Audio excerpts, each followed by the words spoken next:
everybody, Lisa Romano here, the Breakthrough Life Coach. For those of you who are moms, thank you for being on the healing path.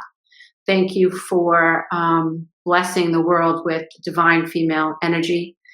Thank you to any dads out there that are doing double duty, working as mom and as dad. Thank you for trying to heal your own mother wound. Thank you for acknowledging that mothers are human and mothers need support, fathers need support. We all need support, right? Frustration is a normal part of being a human being.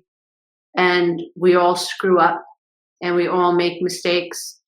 And it is my hope that we're moving into a phase of society or a phase of our culture where it is far easier for us to admit when we are in trouble, when we are struggling with resentment, when we are struggling with frustration as moms, when we are struggling with depression, when we are struggling with sadness, when we are struggling with our own mother wounds. We have to make sure that we are not shaming people for having real life issues to deal with.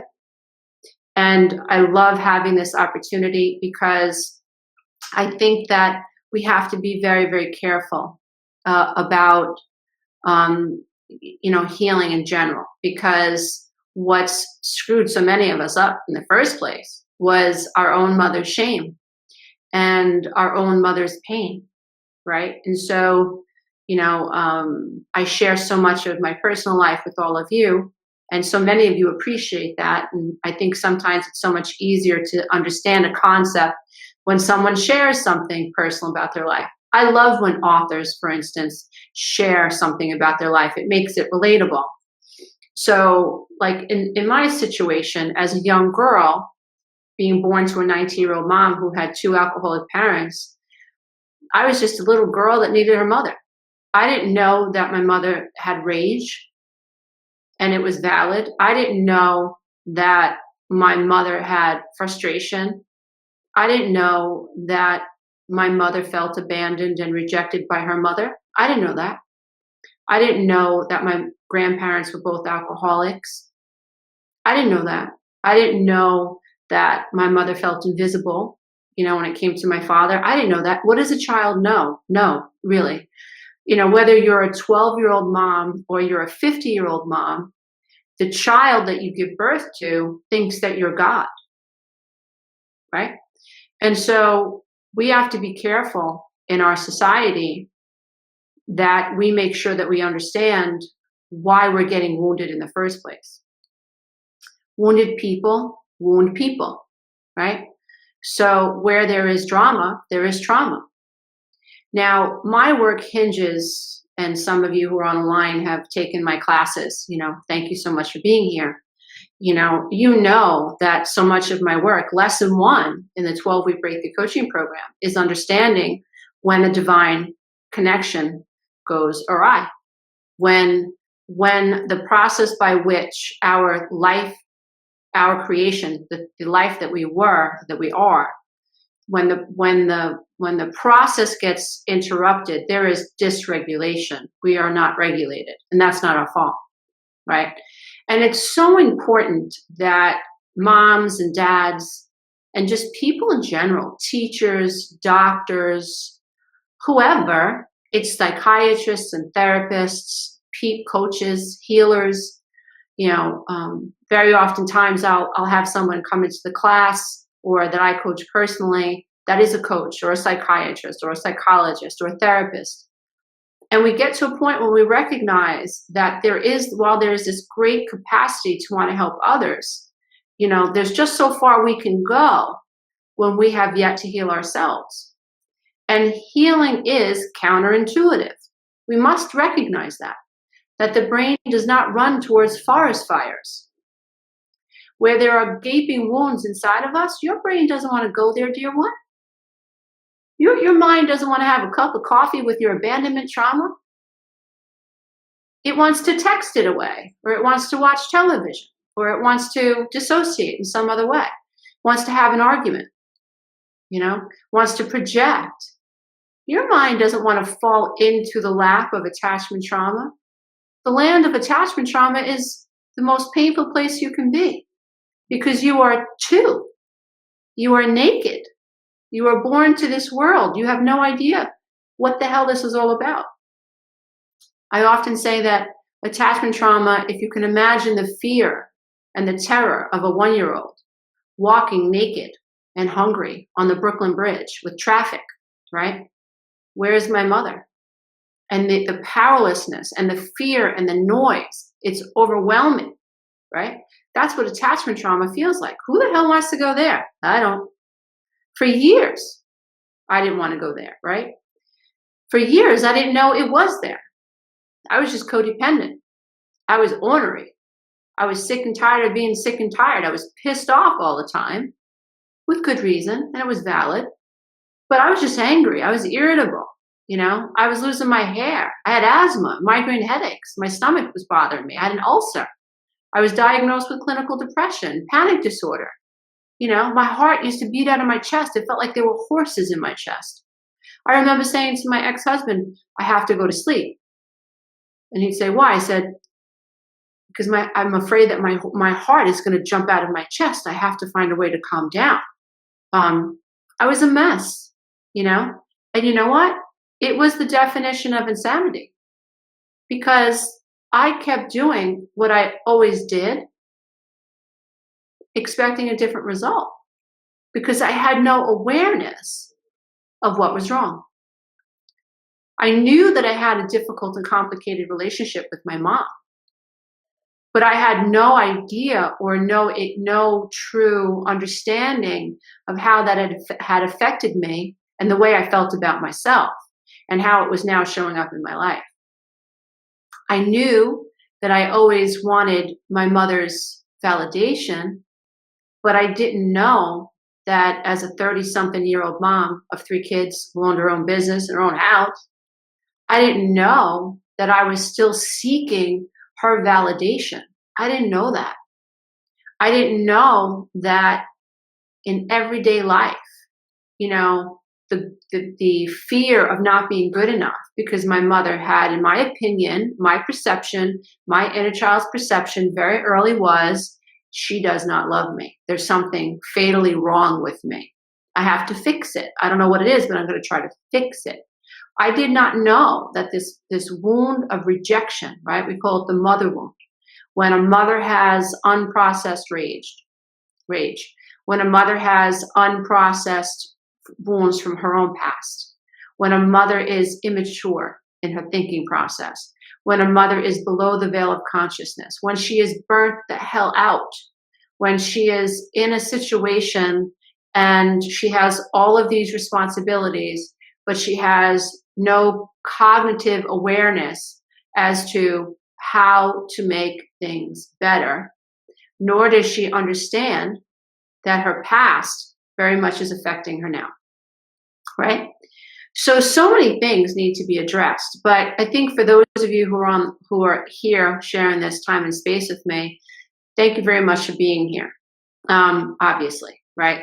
But I think it's important that we all recognize, that we're all part female, even if you're male. Obviously, those of you who are female recognize and identify as female, and some will identify as others. But for the most part, those of us who recognize ourselves as female will be able to recognize, yes, there is a divine feminine energy to me. I have to access it, right? But I also want to point out that men have divine female energy as well. All men are created just like all women are, a sperm and an egg, a male energy and a female energy. And I think that's really great news, because that means that we all have the potential to contact or make contact with this divine feminine energy that is within us. Now, it happens in a metaphysical way. It happens through thought form, and it happens through intention, right? It happens through the creative center of the brain, but it can happen. I just want to make sure that we all recognize that this is accessible, that the divine feminine and the divine male that we are is accessible. You have to believe that that's true. You can't experience anything that you believe in. And that goes for abundance or peace or health or the ability to connect to the divine female or male energy within you. And so you have to believe that this is possible. I'm hoping that, because I've done it and I do it often, I think I do it more often than I think. Because I've trained myself, when I hear myself criticize myself, I back it up with, I'm okay. I'm human. It may have been below the veil of consciousness in that moment. Time to raise my awareness around this. Never judge myself, never criticize myself. In codependent now what? I call it nudge the judge. Nudge the judge. In my life, there is absolutely no room for me judging myself anymore or judging other people. I know that it's a farce. I know that it is an absolutely destructive force. I know that it is an illusion. I understand it's a defense mechanism, right? When I judge someone else, I feel separate from that person. Oh, that's the bad person. I'm the good person, right? So it's ego preservation, trying to preserve, the way I feel about myself, right? So judging other people is a defense mechanism. If I need a defense mechanism, then that means that I need to transcend ego just a little bit more, because enlightenment is about understanding you really don't have anything to defend. Now, to get to that place, it's a very long, sometimes very lonesome spiritual journey. Because to do that, you have to be able to access abandonment trauma and access shame, right? Now, shame is what keeps so many of us stuck. In the case of a narcissist, shame is what has built these concrete walls around the heart and the mind of a narcissist. Shame, tremendous shame. So a narcissist cannot be humble. A true narcissist cannot access the vault of shame within them because their personality self has deemed it's too dangerous. The personality self, and even the brain, I believe, is involved, has determined that's too hot. You don't have, or we don't have, depending on how you view what happens in our minds. Sometimes I say we, sometimes I say you. I'm not concerned about the we or the you or how I think about the many facets that define myself. But when I think about a narcissist, if you think about a narcissist, you have to understand that the brain is designed to keep us safe and to keep the being intact. When there is a conflicting idea or perception of oneself that is so powerful, it has the ability to incapacitate a human being from being able to function. Narcissism can be the result. So narcissism is a defense mechanism.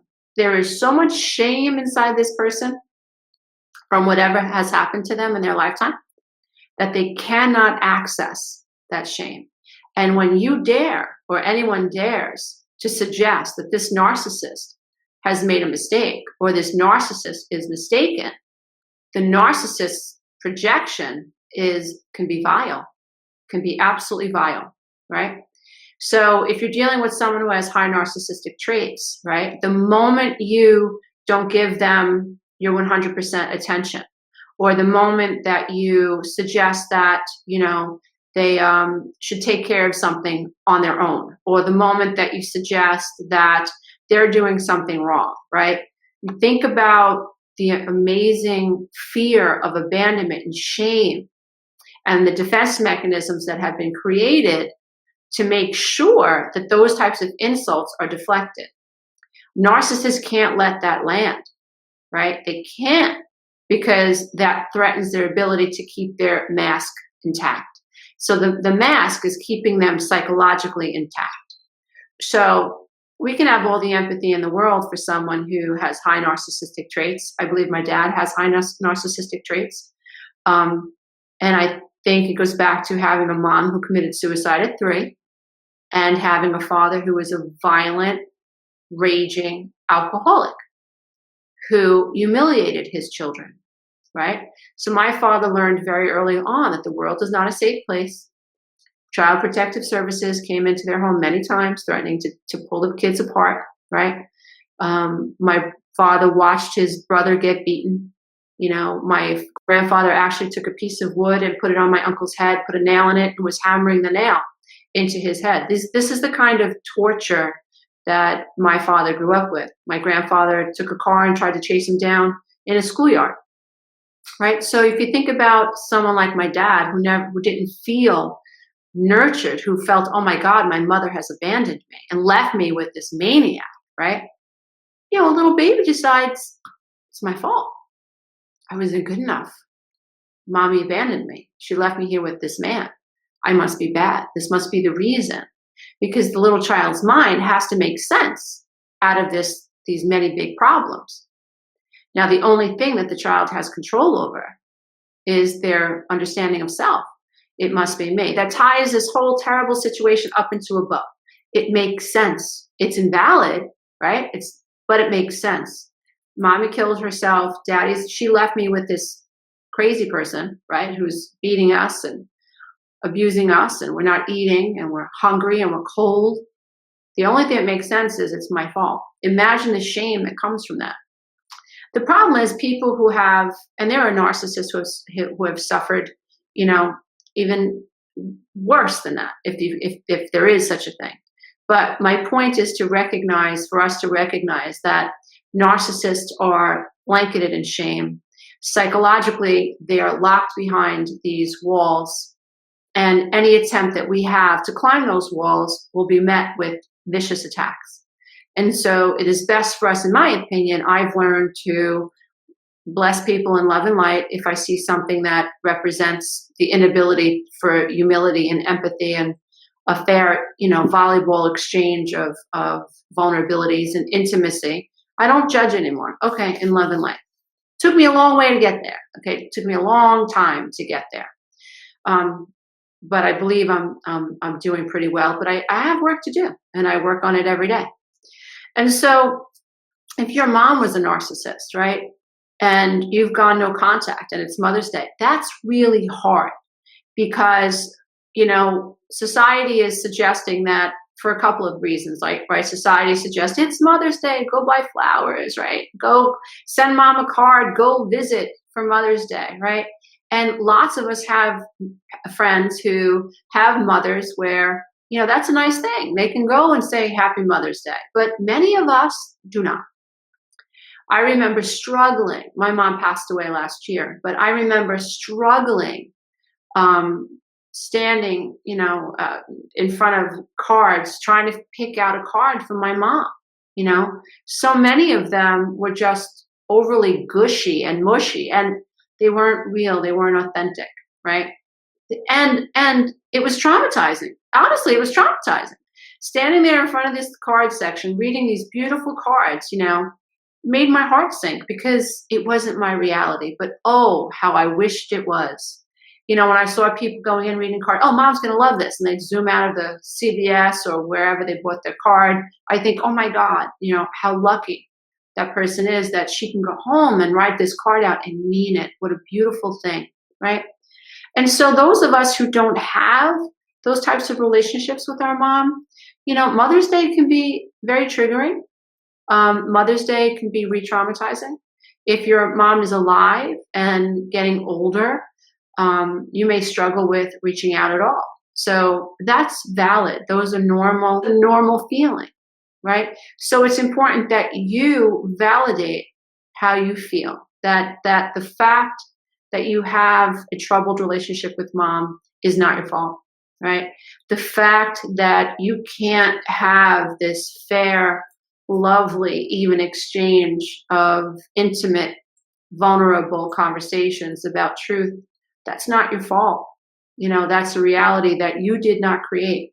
That's a consequence of past generational trauma that went unresolved. That is not your fault. So it's important. That doesn't change anything, but it's important that when you're wrestling with no contact, or when you're wrestling with, should I go at all and say hello to mom, right? Or even should I go to the cemetery? My sister and my brother are going to the cemetery. They want me to come along. I don't want to go. It's the battle that we have inside ourselves. I think it's really important that we recognize that these feelings are valid. We're not alone, people. Like, this is more common than you realize. But in our society, I think that there are so many stigmas that we need to address. One is that there's something wrong with us if we admit that there's something wrong with our relationship with our mother. There's nothing wrong with us. That's like admitting that you have a black and blue. I have a black and blue. I have a troubling relationship with my mom. I remember when I started to be comfortable with, my mother and I always had a difficult relationship, and it started to roll off my lips, right? Whereas before, it was like I felt ashamed that I didn't have this relationship with my mom, right? And I felt like it was my fault. And so I've definitely transcended that. But, we've got more work to do, right? We've got more work to do because there's a bigger problem in our society than us feeling ashamed to admit that we have a problem with our moms. I think that, number one, we have to admit that we have troubled relationships with our mom. Things are not easy. They never have been. There could be smear campaigns in the past. There could be triangulation. There could be favoritism. There could be alcoholism, drug addiction, domestic violence. There could be a lack of protection from a violent partner, a lack of belief and faith in you if you were abused sexually by a sibling, or a male figure in your life, or even a female figure. There are so many ways and reasons for having troubling relationships, with your mom. So I think the first thing that we have to do is we have to recognize that there's nothing wrong with not having a great relationship with your mom. It's a fact, right? And it's not your fault. It is what it is. And so we all need to take a deep breath and emotionally detach from any shame or guilt that you have been carrying because you don't have a great relationship with your mom, right? I mean, really take a deep breath and say to yourself, it's like a black and blue. I'm not responsible for the black and blue. And I'm not responsible for my mother's inability, for whatever reason, we'll get to that. But I'm not responsible for my mother's emotional immaturity, my mother's alcoholism, my mother's codependency, my mother's fear of agreeing with me because she was afraid of losing another partner. I'm not responsible for her, staying in domestically abusive relationships. I'm not responsible for her financial irresponsibility. I'm not responsible for that. I'm not responsible for the many siblings that she decided to have. I'm not responsible for her lack of health. I'm not responsible for her state of mind. I'm not responsible for that. And it's really important. If you have to write this out, sometimes my clients will tell you, my personal clients will tell you that sometimes I have them write something out 100 times because you have to push back the program that makes you feel ashamed because you don't have a wonderful relationship with your mom. It's not your fault. And we need to find ways to remap the brain so our brain understands it's really not our fault. And so you might have to write out 100 times, this is not my fault. It's not my fault. I didn't create my mom. So this is one part of the issue, and that's us learning to be more comfortable and okay on Mother's Day and on our mother's birthdays and on our birthdays and during the holidays. We have to learn to be okay with what's happened in our life because it's not, you're the child. If you're the child, you're not responsible for what showed up in your life, the unpredictability, the sense of not being able to trust. You who have suffered like the mother wound, the rejection, your mother's rage, your mother's jealousy, your mother's fear of your age or your youth or your beauty, your mother's fear of you surpassing her in your lifetime, right?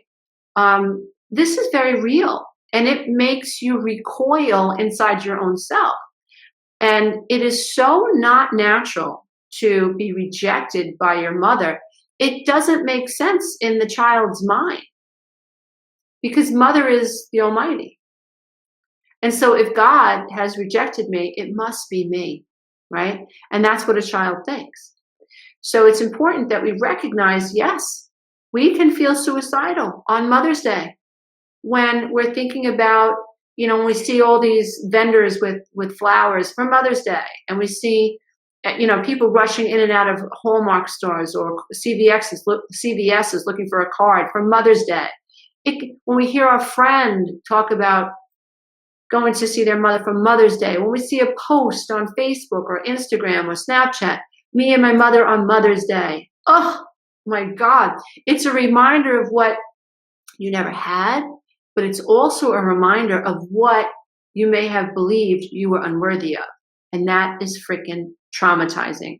I do think that many moms, and we need to support moms, and we need to support ourselves, and we need to, like I said, we've got to be very careful.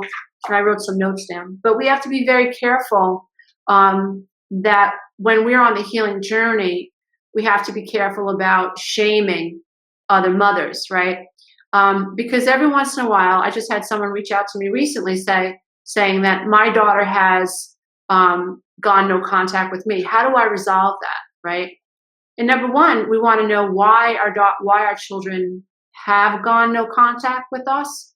I've had clients come to me and say, well, my husband was an alcoholic, but, and I was afraid to confront him, but now my kids don't talk to me.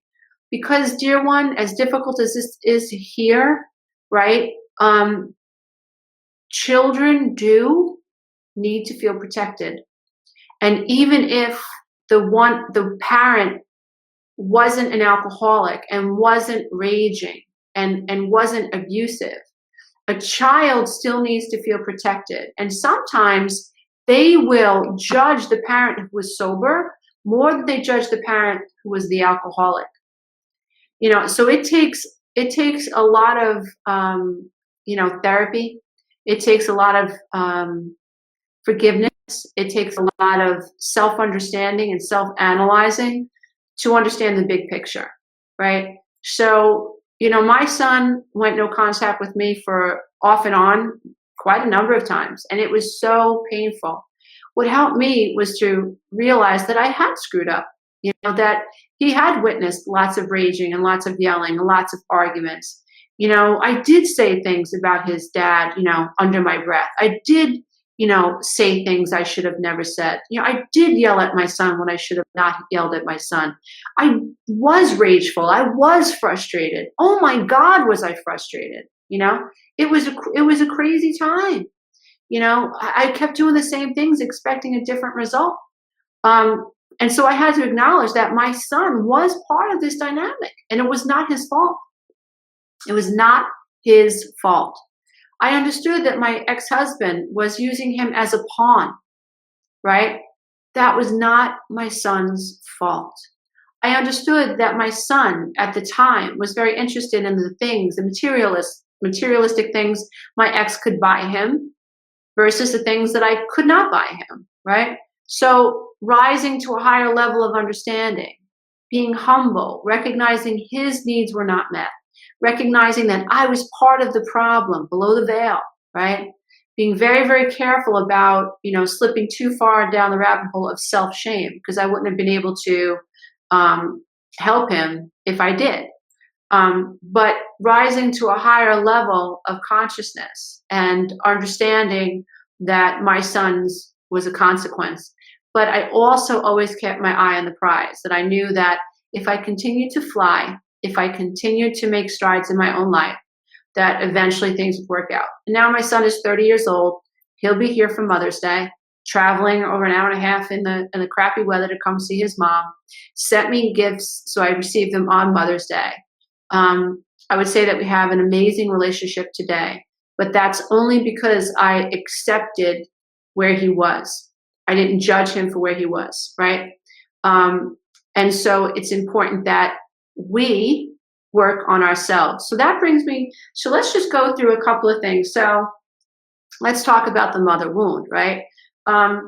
So the mother wound is related to feeling rejected and abandoned by mom. So what happens as a result? We don't accept the self. We don't feel good enough. We compare ourselves to others. We carry tremendous shame. We tone ourselves down. We feel guilty for wanting to be loved and for wanting a connection. We accept how this shows up in our lives is that we accept poor behavior. Even from ourselves, we excuse our own poor behavior. We excuse the poor behavior of others. We don't self-care. We sometimes expect other people to take care of us in a way that we've never taken care of the self. We end up enabling poor behavior. We sabotage our own happiness. We have a hard time letting go and having fun. We don't know how to feel our feelings and to process them. So we're pushing against our feelings. We're just angry we have these feelings. So I call it, it's not an accepted psychological term, but it's my term. And I use it in my programs and with my private clients and inside our secret Facebook groups to explain what we do when we have an uncomfortable feeling. So what most people do is they layer their uncomfortable feeling rather than just feeling what they feel. So let's say I'm angry. And then instead of allowing myself to process the anger, I'm angry that I'm angry. Now I want to knock the milk off the counter. I want to slam the kitchen cabinet. I want to scream at the dog. I want to scream at my ex and start a fight. You know, I just want to rage because I'm angry that I'm angry, right? So sometimes we do that when we're experiencing the mother wound. Sometimes those of us who haven't yet realized what's really going on, we stay under our mother's control. We're afraid to surpass her because we fear that if we surpass her in our careers, or if we get a house that is awesome and our mother never was able to get out of an apartment or whatever, that threatens our possible connection with her. We know mom's going to be pissed off if we surpass her in some way, right? So we'll tone ourselves down. So some mothers, like I said earlier, I touched on this a little bit earlier, some mothers are threatened by their daughter's beauty. Some mothers are threatened by their daughter's intelligence. Some mothers are threatened by their daughter's ability to be nurturing mothers, right? And mothers who are not evolved will find ways to passively, aggressively, or sometimes very overtly minimize a daughter's mothering, especially if the daughter is mirroring behavior the mother knows she was never able to attain. So this is all the result of very immature, wounded mothers that are mothering us. Many of us are loyal to a fault. We are loyal to these women. Especially if you're highly empathic, you understand your mother's life was uncomfortable, was difficult, and you kind of excuse why she is the way she is, but that's going to keep you stuck because until you're able to pin the tail on the donkey, you're going to stay stuck. You have to recognize what your mother's immaturity, what your mother's narcissism, codependency, whatever it was, alcoholism, whatever it was that was preventing her from being able to love you. You've got to be able to recognize the consequences of that in your own life. Otherwise, you may perpetuate the rage, the codependency, and maybe even at times present with high narcissistic traits or very reactive behavior. So it's important that we recognize the consequences of what's happened to us. One of the problems that's a big problem in our society, I think for moms, our moms, your mom, my mom, us as moms, everybody we know, is that society kind of makes people, there's just like this veil or this idea that mothers, once they give birth, they're just supposed to know what to do. No, there is nothing that can, I don't care how many books you read about becoming a mother. Nothing will prepare you for how difficult it is to be a mom. Nothing. It is the most difficult job on earth. Okay?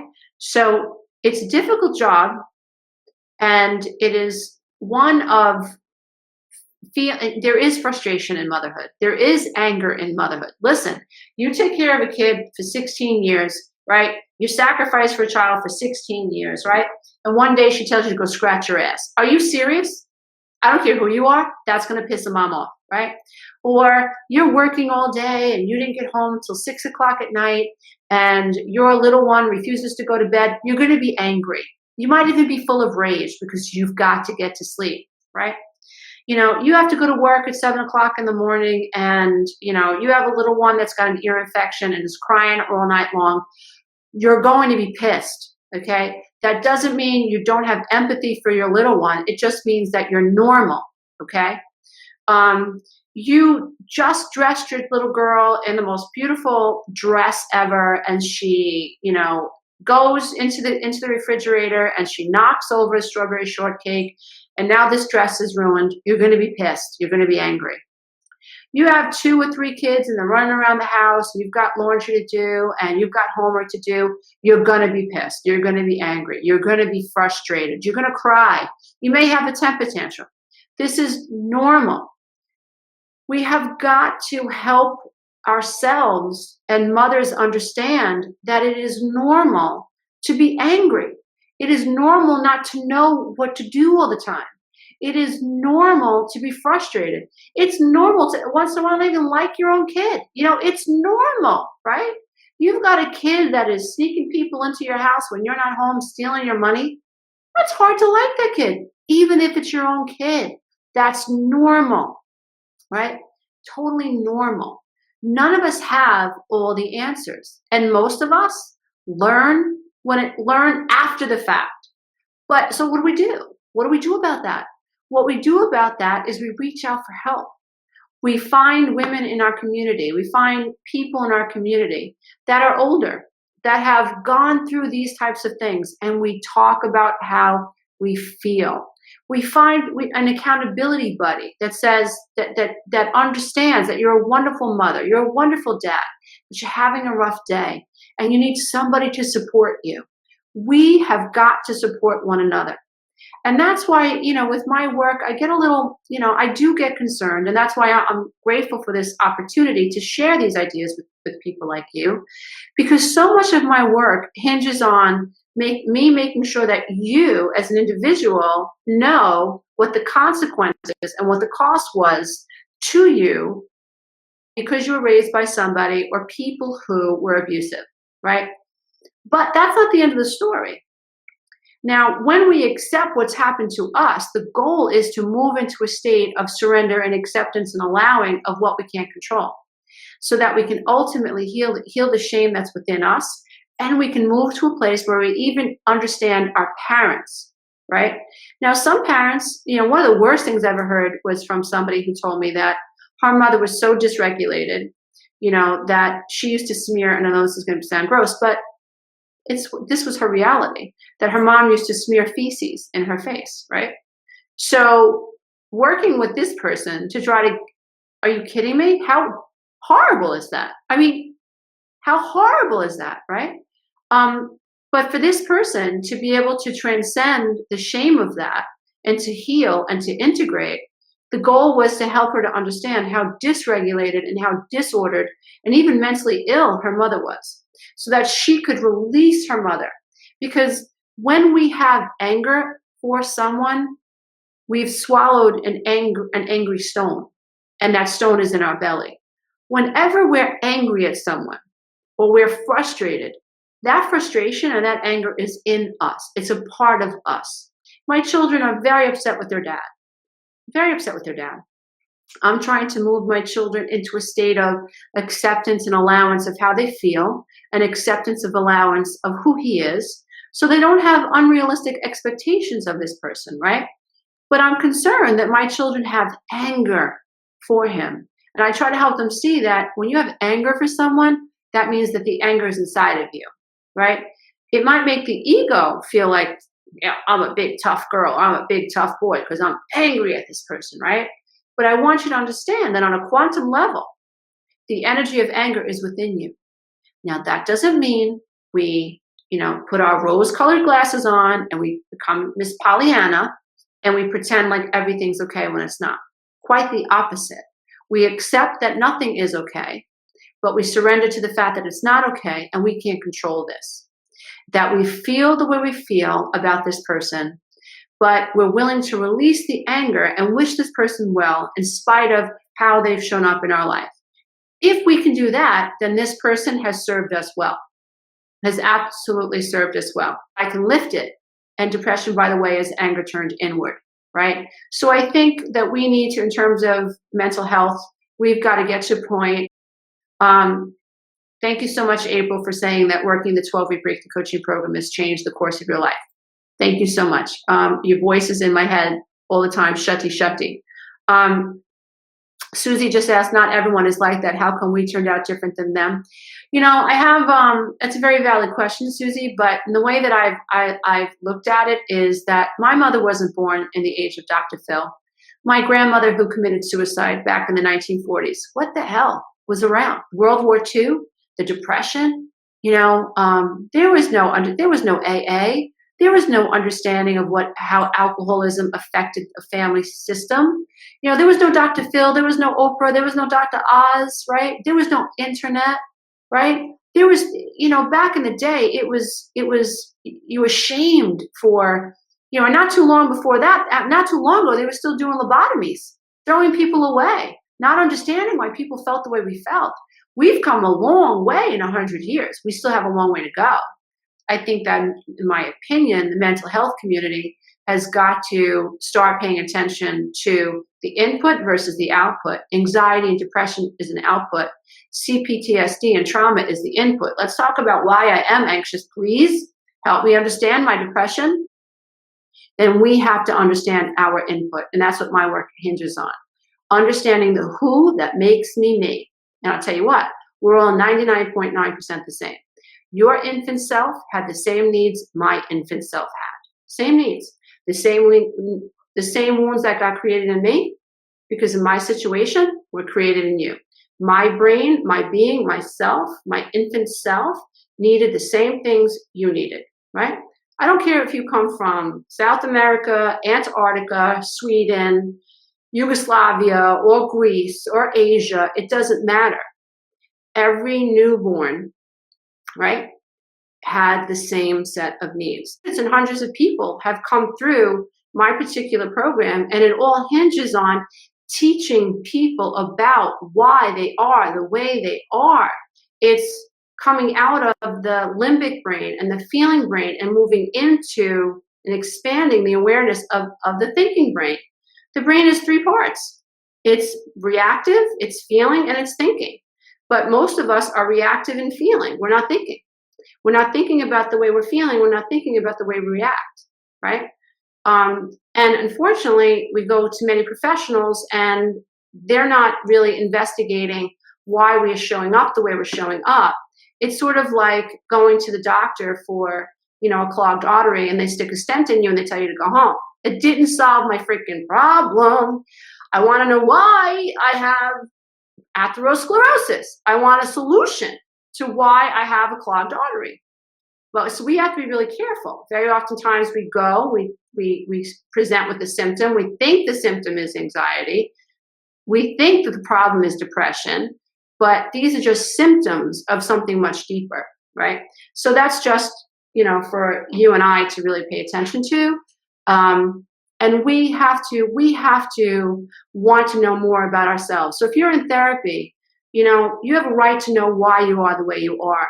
And you should be working with people who are skilled enough to help you understand that and pull you through it, so that your thinking brain expands, so that the amygdala calms down, so that you have an understanding of the self. And this process is an expansion of consciousness and expansion of awareness. You can't solve a problem with the same level of awareness that created it. Can't do it. All you're going to do, like I did for years, and you'll get sick, we all do, go round and round and round and round. I woke up every freaking day and did the same freaking thing, expecting a different result. Of course I was sick. Of course I was sick. So I think part of what we have to do is understand that no mother and no father could ever be prepared for having children. You know, I tell my daughter's 27. She just recently got engaged, and I'm very honest with her. You know, I said, if you think a puppy's hard, you have no clue what it's going to be like to raise a child. Your life is forever altered. Forever altered. I still remember the moment I got out of my car for the last time by myself. I remember the moment because I was 9 months pregnant. I knew I was going to have, I just felt I was going to have a boy. And I went and I bought a little hat for my son to take him home with. I was only 23 or 24 years old at the time. But I remember getting out of my car and thinking, I will never, ever be able to get out of the car without a diaper bag, diapers, bottles, clothes, and a baby. My life is forever altered. So oh my God, you know, and those of you who are mothers and fathers, you know, hello, it is the most difficult job in the world. And so we have to really embrace one another and encourage one another and not expect mothers to have all the answers. We've got to talk about those of us who have gotten to a certain point. We recognize how difficult it was. And we recognize when we screwed up, right? Because we're all going to screw up. I don't care who you are. You're going to screw up. It's inevitable. It's inevitable, right? That's how you learn. There are going to be consequences. Your kids might be those consequences. Your relationship with your children might be those consequences. However, if you focus on love, if you focus on your own spiritual growth, I'm telling you that is the best thing that you can do. Always love your children, respect where they are, understand that you are part of their process, and hopefully they will arrive at a place where you have, or I have, where we're like, we understand what happened, and now we're even understanding our parents. We know that our parents did not have the same opportunities we had, right? And so, but that doesn't mean that we don't acknowledge how we were hurt. That is when true forgiveness of the entire understanding unconsciousness. It's not your mother and father's fault that they're born unconscious, right? It's not their fault. That is the truth. Every person in the world is unconscious. They are unconscious. That's nobody's fault. And so hopefully your children will arrive if they're, you know, going no contact with you. Hopefully they will arrive at a point in their life where they're able to see that as well and think about how that will expand their ability to allow love into their life, right? So it's really important. Janice just said, I need to be forgiven too. I hurt my own children, just like you, Lisa, definitely under the veil. My daughter is not in my life. However, my son and I are working through it. You know, Janice, you've come through the classes. You know, you're a hero in my book.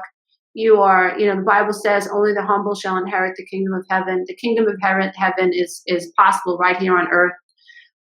You've got to move to a higher state of awareness. You've got to embrace the process. You've got to understand unconsciousness. You've got to be humble and say, well, I was below the veil. I hurt my children. I didn't do it intentionally, but there was consequence.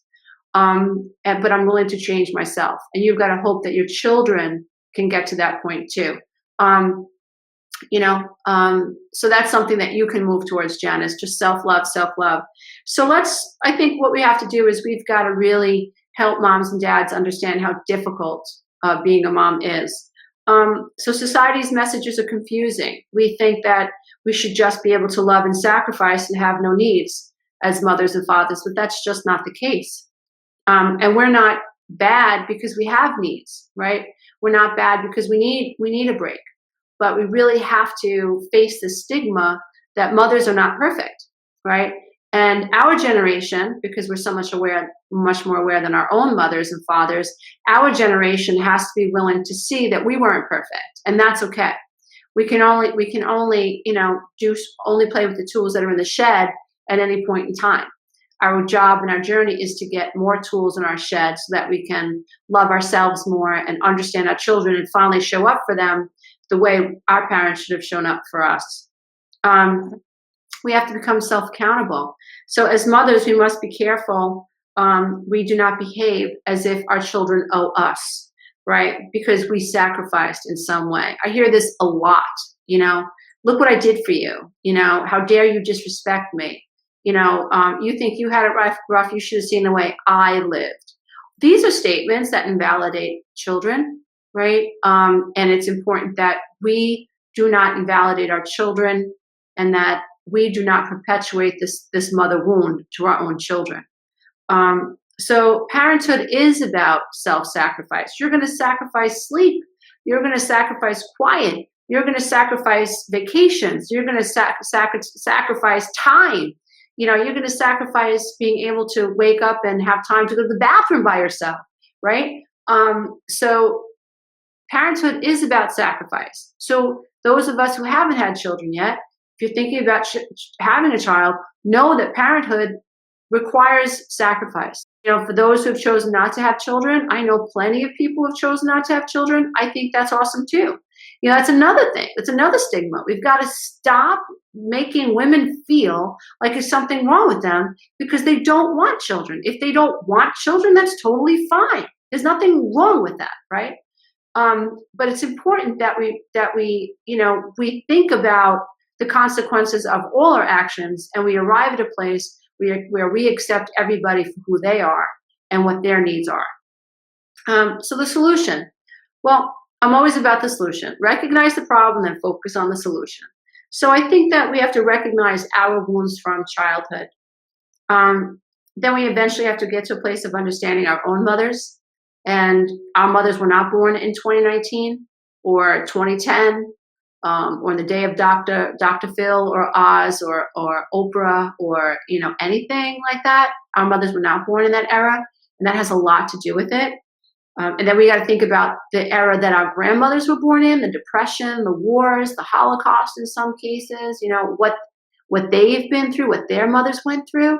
So I think it's important that we just rise and rise and rise and really consider the generations that came before us and how that affected our mothers and who their mothers were. We need to also help mothers and fathers feel more comfortable saying they feel angry and frustrated and then that they're unhappy and that they don't always have the right answers and that sometimes they're disappointed in themselves and in their children. So we have to develop a forum where parents are able to say how they really feel about what it feels like to raise children, to be in a difficult marriage and to raise children. We have to get past the stigma of that. We have to support one another. I think that we have to help mothers recognize the need to heal themselves so that they do not pass the feeling of indifference their mothers placed upon them.